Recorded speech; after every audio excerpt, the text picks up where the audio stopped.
Assalamualaikum warahmatullahi wabarakatuh. Salam sejahtera untuk kita semua. Perkenalkan, saya Udin Wahrudin.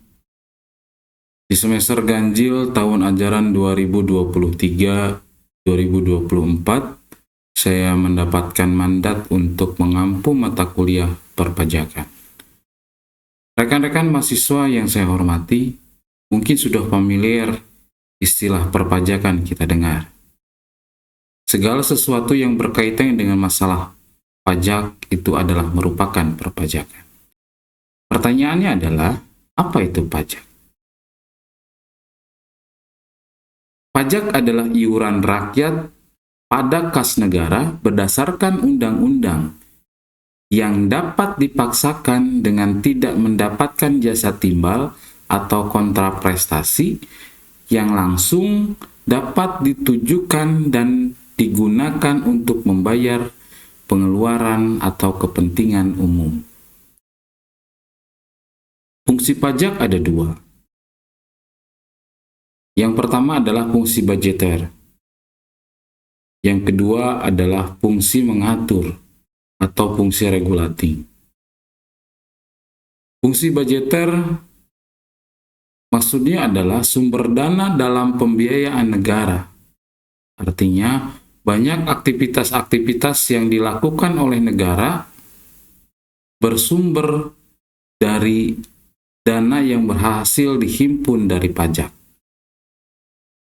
Sedangkan fungsi mengatur atau fungsi regulating, maksudnya pajak dapat digunakan atau dijadikan alat oleh negara untuk mengatur atau melaksanakan kebijakan pemerintah dalam bidang sosial dan ekonomi.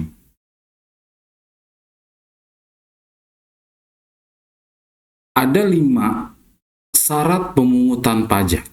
Yang pertama adalah syarat keadilan. Yang kedua adalah syarat yuridis. Yang ketiga adalah syarat ekonomis. Yang keempat adalah syarat finansial. Yang kelima adalah syarat sederhana. Syarat keadilan artinya pemungutan pajak harus dilakukan secara adil. Tidak ada pihak yang eksklusif, tidak ada istilah tebang pilih dalam pemungutan pajak. Yang kedua yaitu syarat yuridis. Artinya pemungutan pajak itu harus berdasarkan undang-undang. Jika tidak ada undang-undang yang menjadi dasar pemungutannya, maka pemungutan pajak tersebut tidak dapat dilakukan. Yang ketiga, syarat ekonomis. Artinya, pemungutan pajak itu tidak mengganggu kelancaran kegiatan ekonomi, sehingga tidak menimbulkan kelusuan ekonomi masyarakat akibat dari pemungutan pajak yang dilakukan oleh negara. Yang keempat, syarat finansial. Pemungutan pajak itu harus dilakukan secara efisien dalam aspek biaya pemungutannya. Syarat yang kelima adalah syarat sesederhana mungkin. Artinya, sistem pemungutan pajak harus dilakukan sesederhana mungkin, sehingga memudahkan masyarakat untuk memenuhi kewajibannya dalam membayar pajak.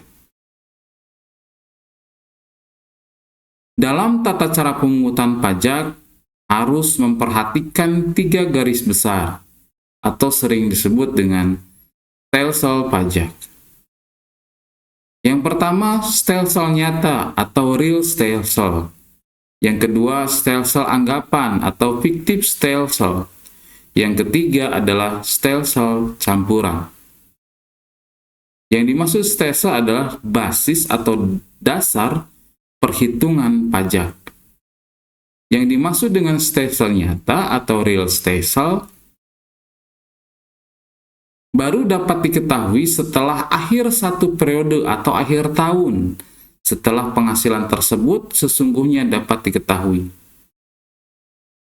Stelsel anggapan yaitu pengenaan pajak didasarkan pada suatu anggapan atau suatu asumsi atau satu perkiraan yang diatur menurut ketentuan dan undang-undang. Jadi, jika tidak ada undang-undang yang mengaturnya, maka stelsel anggapan atau pengenaan pajak didasarkan pada satu asumsi tidak dapat dilakukan. Yang ketiga, stelsel campuran. Artinya, pada awal tahun menggunakan anggapan atau menggunakan asumsi atau menggunakan perkiraan, tetapi setelah akhir tahun dihitung kembali dan disesuaikan dengan pendapatan yang sebenarnya atau pendapatan yang nyata. Jika terjadi kelebihan atau kekurangan, maka itu akan menjadi status lebih bayar atau kurang bayar. Contohnya seperti ini.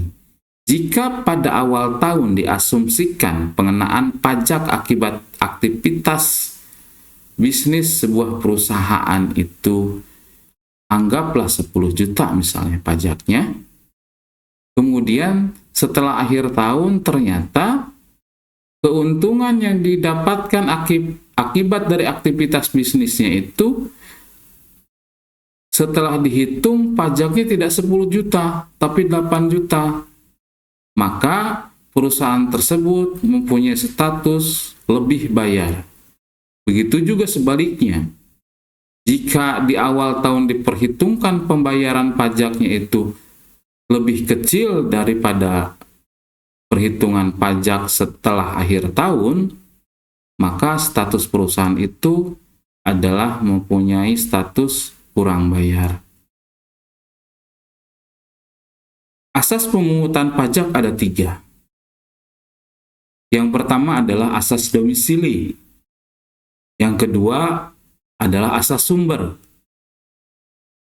Dan yang ketiga adalah asas kebangsaan. Asas domisili artinya, negara berhak mengenakan pajak atas seluruh penghasilan wajib pajak yang bertempat tinggal dalam wilayahnya, baik penghasilan yang berasal dari dalam maupun penghasilan yang berasal dari luar negeri. Kedua, asas sumber. Artinya, negara berhak mengenakan pajak terhadap penghasilan yang bersumber dari wilayahnya tanpa memperhatikan tempat tinggal atau domisili dari wajib pajak. Yang ketiga, asas kebangsaan. Artinya, pengenaan pajak didasarkan pada kebangsaan atau kewarganegaraan seseorang.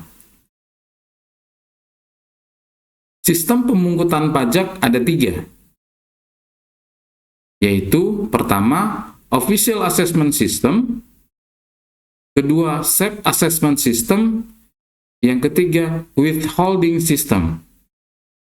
Official Assessment System adalah suatu sistem pemungutan yang memberikan wewenang kepada pemerintah atau dalam istilah pajak sering disebut dengan fiskus untuk menentukan besarnya pajak yang terutang oleh wajib pajak. Kedua, Self-Assessment System. Artinya, suatu sistem pemungutan pajak yang memberikan wewenang kepada wajib pajak untuk menentukan sendiri besarnya pajak yang terutang.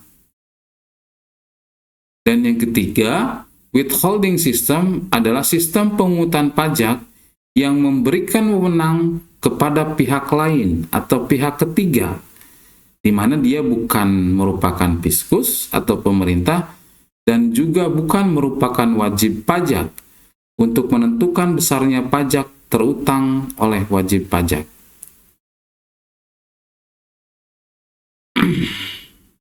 Timbul dan hapusnya utang pajak. Ada 2 ajaran timbulnya utang pajak. Yang pertama adalah ajaran formil, di mana utang pajak timbul karena dikeluarkannya surat ketetapan pajak atau SKP oleh fiskus atau pemerintah atau negara.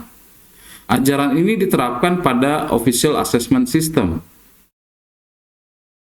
Kedua, ajaran material. Utang pajak timbul karena berlakunya undang-undang. Seseorang dikenai pajak karena satu keadaan atau perubahan, serta perbuatannya. Ajaran ini diterapkan pada self-assessment system. Hapusnya utang pajak dapat disebabkan 4 hal. Yang pertama, telah terjadi pembayaran atas pajak. Yang kedua, adanya kompensasi. Ketiga, terjadinya kadaluarsa. Yang keempat, akibat dari pembebasan atau penghapusan utang pajak.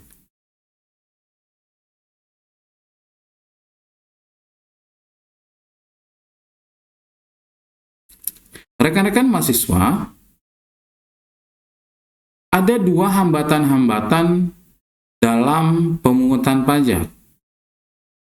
Yang pertama, akibat perlawanan pasif. Yang kedua, akibat perlawanan aktif. Seperti apa perlawanan pasif? Perlawanan pasif, contohnya masyarakat enggan membayar pajak yang disebabkan karena 1. Aspek intelektual dan moral masyarakat. Yang kedua, sistem perpajakan yang sulit dipahami. Yang ketiga, sistem kontrol yang tidak dilaksanakan dengan baik.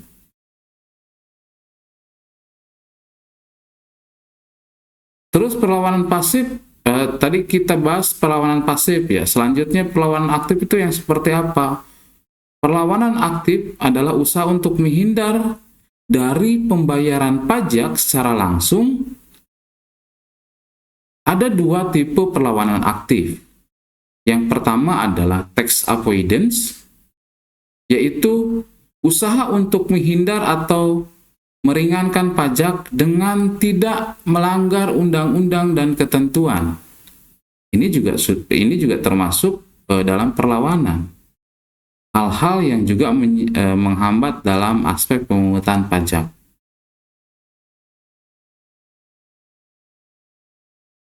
Dan yang kedua, bentuk perlawanan aktif adalah tax evasion. Apa itu tax evasion? Yaitu usaha menghindar pajak dengan cara melanggar undang-undang. Atau biasa kita dengar istilah dengan mengemplang pajak. Selanjutnya kita akan membahas tentang apa itu NPWP dan NPPKP. Sebelum kita membahas tentang NPWP dan NPPKP, wajib kita ketahui apa itu wajib pajak. Atau siapakah wajib pajak? Pada dasarnya wajib pajak terbagi menjadi 3. Yang pertama adalah orang pribadi, yang kedua adalah badan hukum atau korporasi atau perusahaan, yang ketiga pemungut atau pemotong pajak tertentu. Nomor wajib pajak atau biasa kita sebut dengan istilah NPWP merupakan nomor yang diberikan kepada wajib pajak sebagai sarana dalam administrasi perpajakan yang digunakan sebagai tanda pengenal diri atau identitas wajib pajak dalam melaksanakan hak dan kewajiban perpajakannya. Fungsi NPWP merupakan bentuk sarana. Pertama, digunakan untuk bisa mengetahui identitas wajib pajak yang sebenarnya, sehingga setiap wajib pajak hanya diberikan 1 nomor pokok wajib pajak. Selanjutnya, sarana dalam administrasi perpajakan. Yang terakhir, NPWP berguna untuk menjaga ketertiban dalam pembayaran pajak dan dalam pengawasan administrasi perpajakan. Nomor pokok pengusaha kena pajak atau sering dikenal dengan istilah NPPKP. NPPKP adalah nomor yang diberikan kepada wajib pajak yang dikukuhkan sebagai pengusaha kena pajak, yang digunakan sebagai sarana dalam administrasi perpajakan yang dicantumkan atau yang tercantum dalam faktur pajak.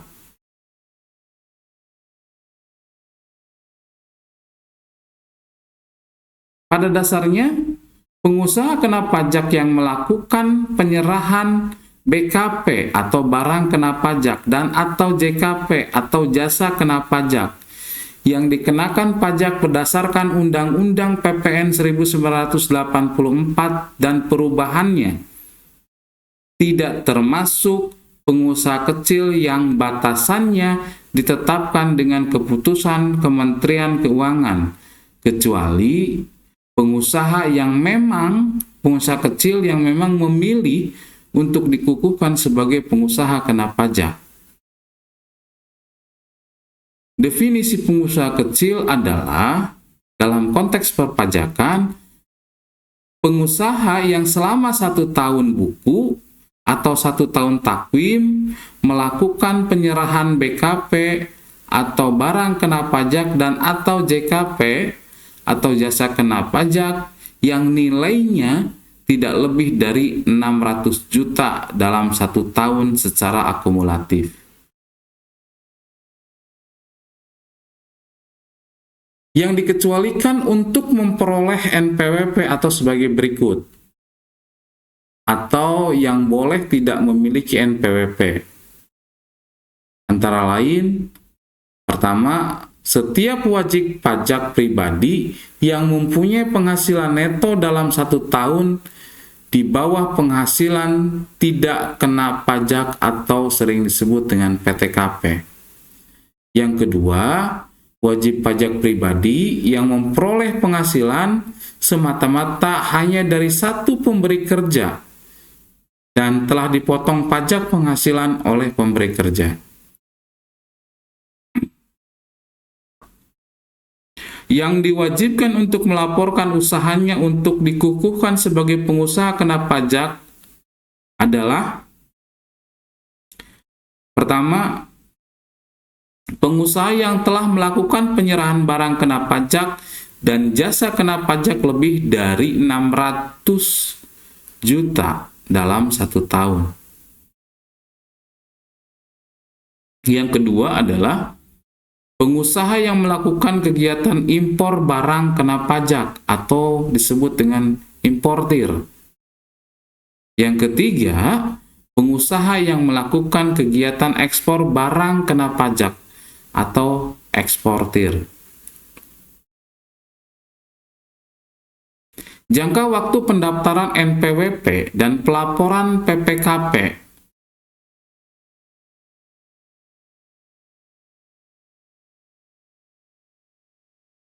Jangka waktu pendaftaran NPWP paling lambat 1 bulan setelah saat usaha mulai dijalankan atau mulai berdiri. Jadi setelah kegiatan usaha dijalankan atau perusahaan sudah berdiri, paling lambat 1 bulan itu harus melakukan pendaftaran NPWP. Dan paling lambat pada akhir bulan berikutnya, apabila sampai dengan 1 bulan dalam 1 tahun buku memperoleh penghasilan yang melebihi PTKP. Sedangkan PPKP paling lambat 1 bulan setelah saat usaha mulai dijalankan. Atau atas kemauan sendiri, wajib pajak dapat mengajukan permohonan untuk dikukuhkan sebelum saat usaha mulai dijalankan.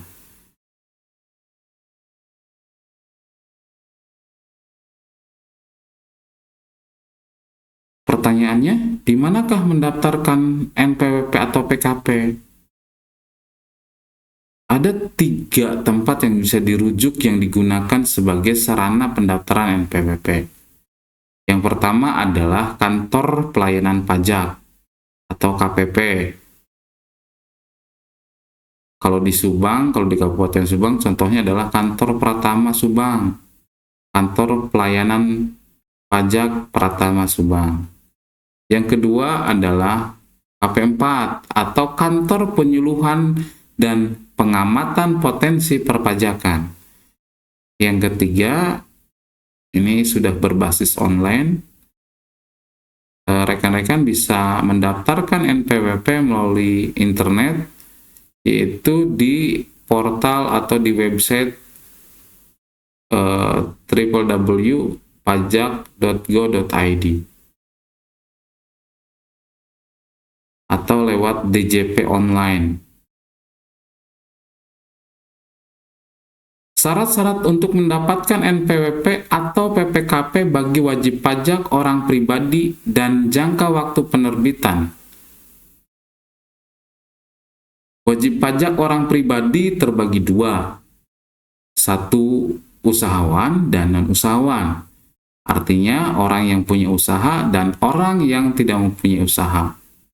Bagi usahawan dapat dimulai dengan mengisi dan menandatangani sendiri atau kuasa khusus formulir pendaftaran yang dilampiri oleh fotokopi KTP, SIM, KK, paspor, dan surat izin usaha, serta surat keterangan tempat domisili usaha. Sedangkan non-usahawan dimulai sama dengan usahawan, yaitu mengisi dan menandatangani sendiri atau memberikan kuasa khusus pada formulir pendaftaran yang dilampiri juga fotokopi KTP atau SIM atau KK atau paspor, ditambah surat keterangan tempat tinggal dari instansi yang berwenang, sekurang-kurangnya lurah atau kepala desa bagi orang asing.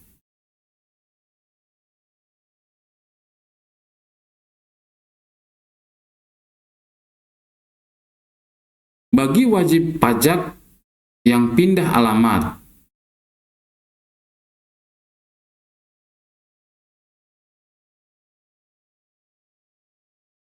permohonan wajib pajak dengan surat penyertaan pindah kepada KPP lama atau kantor pelayanan pajak yang lama, kemudian KPP lama menerbitkan surat pindah kepada wajib pajak untuk diserahkan ke KPP yang baru. Kemudian KPP baru, tindasan pernyataan pindah oleh wajib pajak dikirimkan ke KPP lama.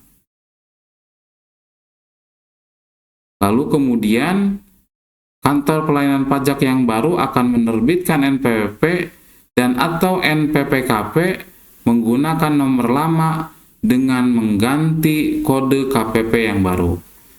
Teman-teman perlu dipahami bahwa kantor pelayanan pajak itu mempunyai kodenya masing-masing. Di kantor pelayanan pajak Pratama Subang ada kodenya. Jadi kalau misalnya rekan-rekan itu pindah domisili atau pindah alamat, itu harus diajukan dulu ke KPP yang lama, kemudian surat pindah dari KPP lama itu harus dibawa ke kantor pelayanan pajak di tempat domisili yang baru. Lalu KPP yang baru, kantor pelayanan pajak yang baru akan menyatakan pernyataan pindah oleh wajib pajak yang akan dikirimkan ke KPP yang lama. Dan di kantor pelayanan pajak yang baru akan menerbitkan NPWP dan atau NPPKP menggunakan nomor yang lama dengan kode KPP yang baru.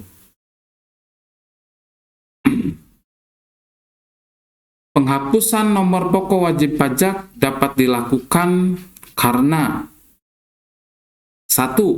Wajib pajak meninggal dunia atau tutup usia dan tidak meninggalkan warisan. 2. Wanita kawin tidak dengan perjanjian pemisahan harta dan penghasilan.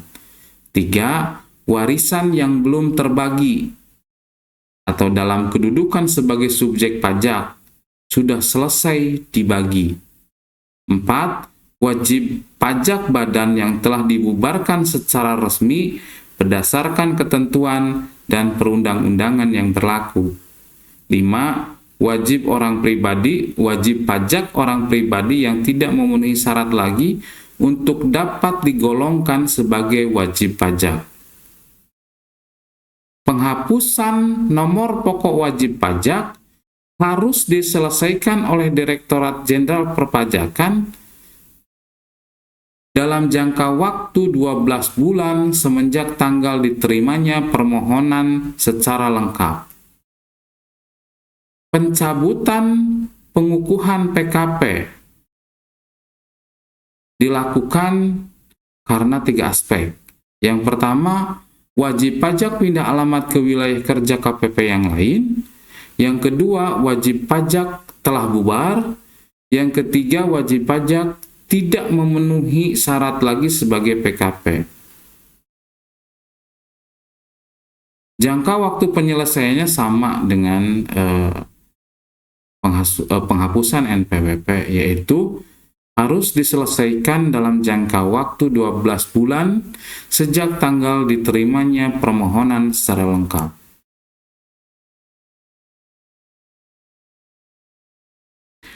Dokumen yang disyaratkan meliputi permohonan penghapusan. Ada 6.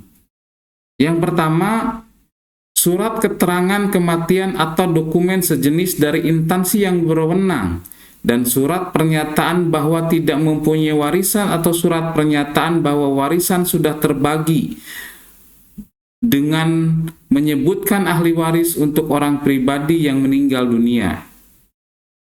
2. Dokumen yang menyatakan bahwa wajib pajak telah meninggalkan Indonesia untuk selama-lamanya, untuk orang pribadi yang meninggalkan Indonesia selama-lamanya. 3. Dokumen yang menyatakan bahwa wajib pajak sudah tidak ada lagi kewajiban sebagai bendahara untuk bendahara pemerintah. 4. Surat pernyataan mengenai kepemilikan nomor pokok wajib pajak ganda dan fotokopi semua kartu nomor pokok wajib pajak yang dimiliki untuk wajib pajak yang memiliki lebih dari 1 nomor pokok wajib pajak. 5. Fotokopi buku nikah atau dokumen sejenis dan surat pernyataan tidak membuat atau perjanjian pemisahan harta dan penghasilan atau surat pernyataan tidak ingin melaksanakan hak dan memenuhi kewajiban perpajakan terpisah dari suami untuk wanita kawin yang sebelumnya telah memiliki nomor pokok wajib pajak. Dan yang keenam, dokumen yang menunjukkan bahwa wajib pajak badan termasuk bentuk usaha tetap telah dibubarkan sehingga tidak memenuhi persyaratan subjektif dan objektif seperti akta pembubaran badan yang telah disahkan oleh instansi yang berwenang sesuai dengan ketentuan dan peraturan perundang-undangan untuk wajib pajak berbentuk badan hukum atau perusahaan. Baik rekan-rekan mahasiswa yang saya hormati, sepertinya pembahasan di sesi pertemuan kali ini saya cukupkan sampai sekian. Untuk pembahasan selanjutnya akan kita bahas di pertemuan berikutnya. Terima kasih atas perhatiannya. Mohon maaf atas segala kekurangan. Assalamualaikum warahmatullahi wabarakatuh.